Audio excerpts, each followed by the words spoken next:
सफाई के मामले में आप पिछले कुछ सालों की बात करें, लेकिन इस बार बारिश थोड़ी सी जल्दी है। ऐसे में यहाँ के नाले नालियाँ, सीवर की सफाई, प्राइवेट सेक्टर में जो कॉलोनियाँ, उनकी हालत क्या है? आपकी राय, क्या क्या जानकारी आपके पास है, ज़रूर हमसे साझा करें। बिल्कुल देखिए, इस बार बारिश जल्दी है और जिस तरह से अगर बारिश की बात की तो 5% जो है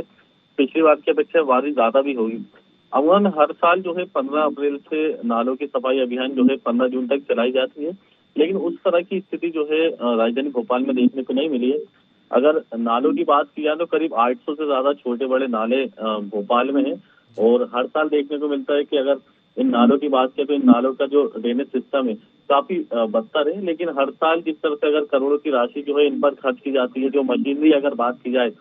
जिस तरह से पोकलेन जो मशीनें हैं या जेसीबी मशीनों की बात की जाए तो इनसे सफाई की जाती है, लेकिन कागजातों में जो है ये इनके जो है पेमेंट दिखाई देते हैं। लेकिन जमीनी स्तर पर अगर बात की जाए, जो एचओ हैं जिनको जिम्मेदारी दी जाती है, जिस तरह से अगर भोपाल के 85 वार्डों की बात की और 21 जून है, अगर 21 यहाँ पर दोनों की बात की तो उधर इतनी सफाई जो है देखने को नहीं मिल रही। कुछ अगर नालों की बात की जाए जो हर साल जो है जिस तरह से जो है बाढ़ की स्थिति जो लाते हैं, जैसे भोपाल के शाहपुर अगर नाले की बात की जाए, भारत टागिस का नाला हो, रेलवे स्टेशन को, अशोका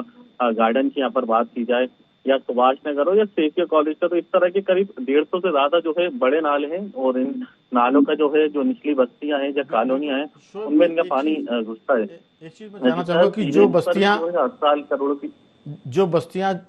झुग्गी बस्तियां नालों के किनारे बसी हुई हैं, दरअसल वो बेचारे सबसे ज़्यादा बारिश का शिकार होते हैं, क्योंकि नाले साफ होते नहीं हैं। झुग्गी में उनकी व्यवस्था बड़ी कमज़ोर होती है। थोड़ी सी बारिश में नाले जो हैं वो झुग्गियों के भीतर घुस जाते हैं, और ऐसे में गरीब आदमी जो है, जो मजलूम आदमी, उसको बहुत दिक्कत होती है। एक तो इस पर आपकी कोई टिप्पणी हो। दूसरा ये कि जो बिजली की व्यवस्था है, बिजली का जो मेंटेनेंस होता है, पेड़ को छांटना, काटना, तारों को मरम्मत करना, उसकी क्या स्थिति है?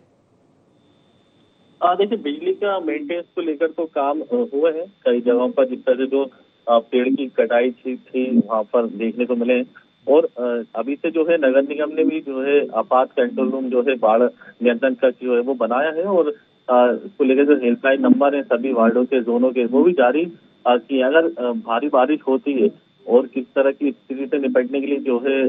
जो टीमें हैं वो बनाई गई हैं। जिस तरह से देखने को मिलता है कि भारी बारिश के दौरान अगर आंधी तूफान आता है और पेड़ गिरते हैं, या अगर किस तरह के दीवारें गिरती हैं, तो इससे भी निपटने के लिए उनके बिजली विभाग के भी नंबर उनके पास हैं। लेकिन देखिए, हर साल इस तरह की स्थिति है कि ड्रेनेज सिस्टम जो भोपाल का है वो काफी बेकार है। और जिस तरह से आपने कहा कि नालों पर जो बस्तियां बसी हुई हैं, तो कई बार देखने को मिलता है कि नालों पर जो है मकान पक्के बन जाते हैं, लेकिन मॉनिटरिंग उनकी नहीं हो पाती और उसके बाद जो है गरीब आदमी ही किस्ता नजर आता है। और अभी भी देखने को मिलता है कई जो व्यापारी हैं या कई दुकानें हैं अभी भी जो है वो नालों के ऊपर बन जाती हैं, लेकिन जो स्थानीय अगर जेडो की बात की जाए, एचओ की बात की जाए, तो वो भी ध्यान नहीं देते और कहीं ना कहीं जो उनकी जो पर्ची कटती है उससे पैसे लेते हैं। लेकिन फिलहाल देखिए, बारिशों में फिर स्थिति बिगड़ती नजर आती है, और फिर अगर अधिकारियों की बात की जाए या जनप्रतिनिधियों की बात की जाए तो उस दौरान फिर वो रिहायशी इलाकों में घूमते हुए नजर आते हैं। लेकिन अगर इससे पहले तैयारी वो कर लें, क्योंकि अभी भी देखिए काफी समय बीत गया है, लेकिन जिस तरह से दावे करते हैं कि सभी मशीनरी जो है लगाई गई है, पोखले से सफाई की जा रही है, जेसीबी से सफाई की जा रही है, लेकिन कुछ ही नालों में जो है इस तरह की सफाइयां दिखाई देती हैं। और कागजों में जो है ज्यादा जो है इनके बिल बनाए जाते हैं घंटों के हिसाब से, जो किराए पर मशीनें लगाई जाती हैं उनके करोड़ों के बिल भी जो है हर साल की तरह बनते हैं, लेकिन सफाई जो है उस स्तर पर नहीं की जाती।